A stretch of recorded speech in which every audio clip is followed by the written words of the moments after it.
Welcome to OWAD today. I'm Sophie, your pilot into the universe of Chinese. Let's continue to explore what humans can do with horses. So Yi is today's character, and simplified traditional looks way more different in this one.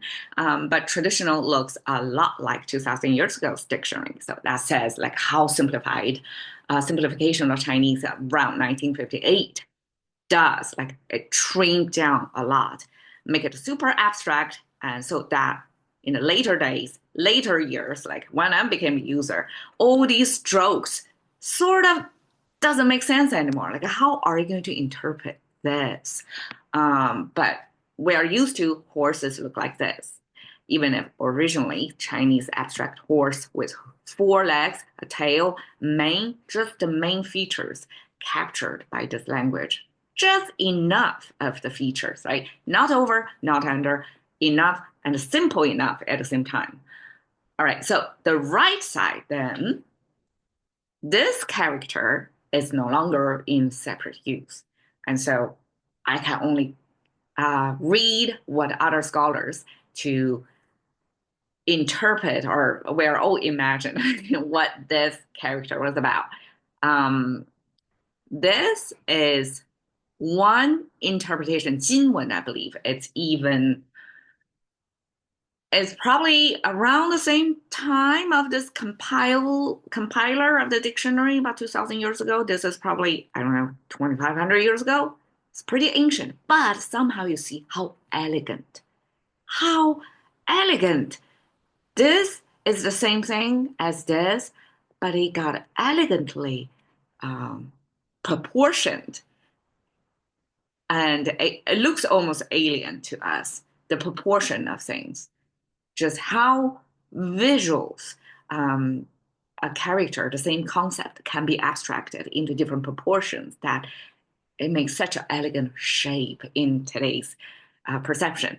But still, it probably doesn't help for us to imagine what that character actually means. So here is eyeball, that I can tell. And actually, Chinese eyeball icon in later days, oftentimes verticalized because we want to save space. But this one is particularly keep horizontal, so keep the same way as its original eyeball's positioning. And this actually, the whole thing takes the concept of it. It is what's the word? Supervision or watching over. So this eyeball apparently is somebody in power or in authority, and then the bottom is somebody who was guilty of something. And so ancient time society apparently would still have, I guess, ancient version of law and order. And the ruler tried to govern like however big piece of land by submitting people to maintain the order of the society, right? To submitting people to a certain punishment if they did wrong. And this is the character that kind of you try to go capture somebody who have committed a crime per your book of law, and then this eyeball is this supervision. And yeah, that's a problem for all societies, or the necessary part of governing of all societies, ancient or contemporary.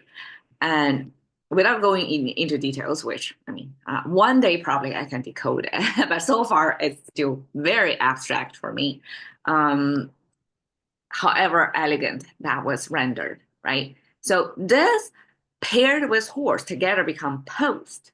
So my original, imagination would be in ancient times, as far as I know, the default mode for people is to stay on your land.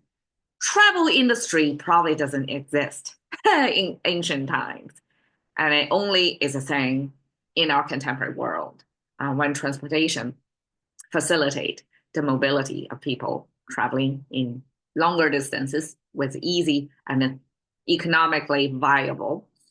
But in ancient times, it was not the same, and you're supposed to stay on your hometown in your own community that you were born into basically throughout your life, except you're kind of merchant, and you do have to travel to exchange goods. And that a merchant actually in Chinese societal structure was not valued.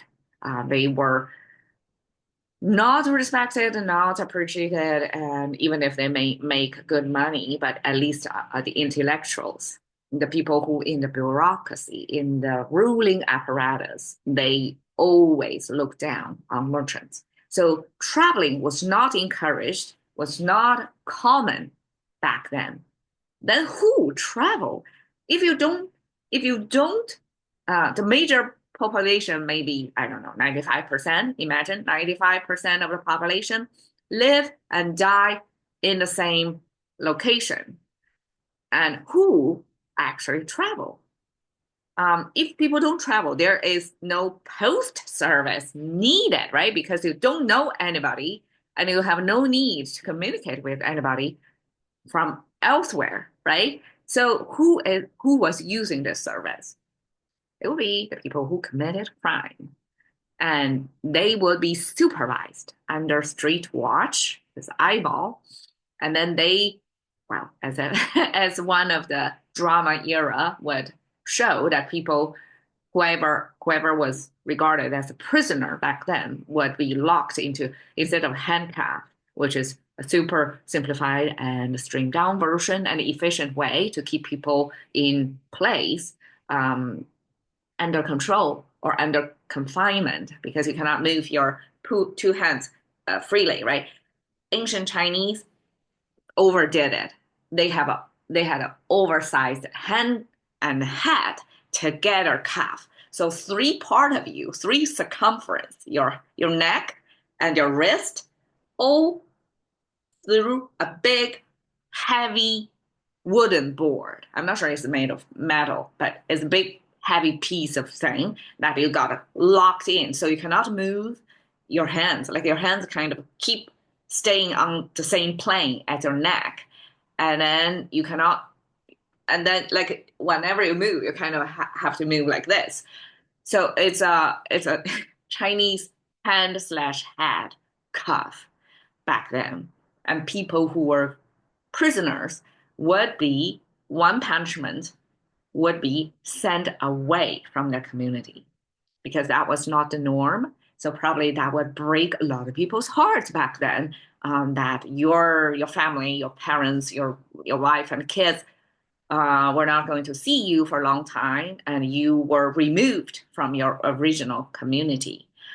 And then that's the people who started the need to transport from different locations.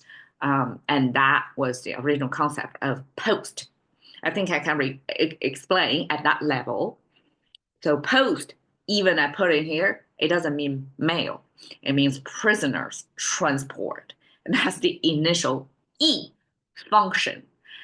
And later years, I guess, as more people travel, I guess commerce became more frequent, and people, I don't know if there was such a like a sightseeing or even like adventure. I know in China, throughout the history, there was only very, very like count in one hand number of travelers or adventurers because that was not encouraged. That was not the norm. Like 徐霞客, I talked in one episode before, was anomaly of Chinese culture. And great poet Li Bai traveled from his original hometown, became the best, biggest romantic poet in throughout thousands of years, like the master Shakespeare in Chinese, so to speak. And yeah, he traveled. So these outstanding individuals kind of uh, rose above the societal rules, which put people down in their place. Then they were able to see things people normally don't get to see and think things people don't normally get to think, right? So that's the starting point of E, this transportation of prisoners. Eventually, it takes goods, takes commerce, takes on the role of transportation of goodies and people. 驿站, postal station. That's how we say it.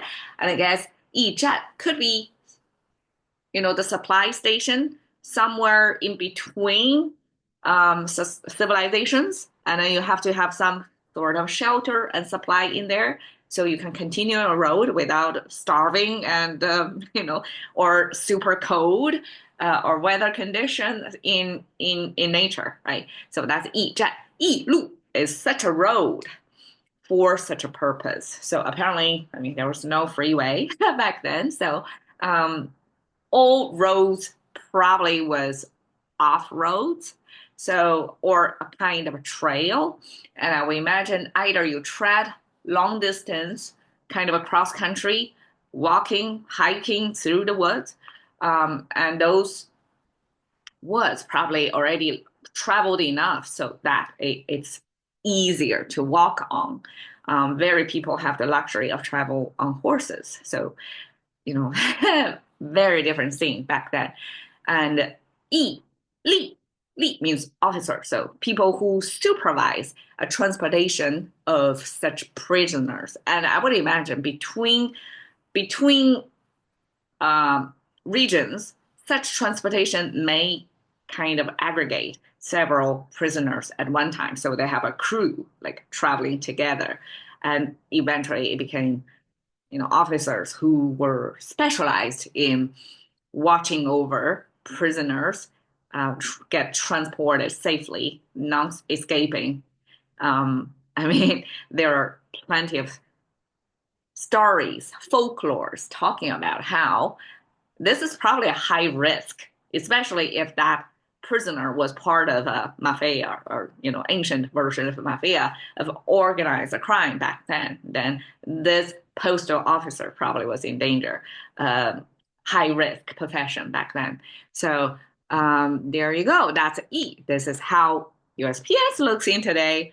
Everything looks nice, neat, and it's part of the regular contemporary life that we hardly think about. But it's really a very recent thing. And Chinese start this E, this post, by transporting prisoners first. All right. Thank you for your time. See you another day.